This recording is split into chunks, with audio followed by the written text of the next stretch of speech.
പ്രിയമുള്ള സഹോദരങ്ങളെ, ഇന്നത്തെ സുവിശേഷത്തിൽ ഈശോ പറയുകയാണ് സ്വർഗത്തിലുള്ള പ്രതിഫലത്തെക്കുറിച്ച്. സ്വർഗത്തിലെ പ്രതിഫലം സ്വർഗത്തിൽ ചെന്നിട്ടല്ല കിട്ടുന്നത്, ഇവിടെ വെച്ച് തന്നെ നിനക്ക് കിട്ടും ഒരു സമാധാനം. എന്നാൽ നമ്മുടെ പ്രാർത്ഥനയുടെ രീതി ഒന്ന് മാറ്റണം.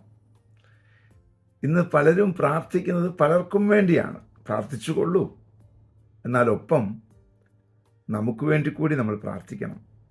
ചില ഭർത്താക്കന്മാർ ഭാര്യ നന്നാകാനും, ഭാര്യമാർ ഭർത്താക്കന്മാർ നന്നാകാനും, മാതാപിതാക്കൾ മക്കൾ നന്നാകാനും, മക്കൾ മാതാപിതാക്കൾ നന്നാകാനും പ്രാർത്ഥിക്കുന്നു. നല്ല കാര്യം തന്നെ, പ്രാർത്ഥിച്ചുകൊള്ളൂ. എന്നാൽ ഒപ്പം ഈശോയോട് ഇങ്ങനെയൊരു പ്രാർത്ഥന പ്രാർത്ഥിക്കണം: ഈശോയെ, നിൻ്റെ പദ്ധതി അനുസരിച്ച് ആണോ ഞാൻ യാത്ര ചെയ്യുന്നത്? എവിടെയെങ്കിലും കുറ്റവും കുറവുകളും ഒക്കെ ഉണ്ടെങ്കിൽ നീ ഒന്ന് കാണിച്ചു തരണേ, എനിക്കൊന്ന് നന്നാകണം ഈശോയെ എന്ന് പറഞ്ഞ് ഈശോയുടെ അടുത്ത് നിൽക്കുമ്പോൾ എല്ലാ പ്രതിബന്ധങ്ങളെയും സ്വീകരിക്കാൻ തക്കവിധം ഒരു വലിയ ശക്തി നമുക്ക് കിട്ടും.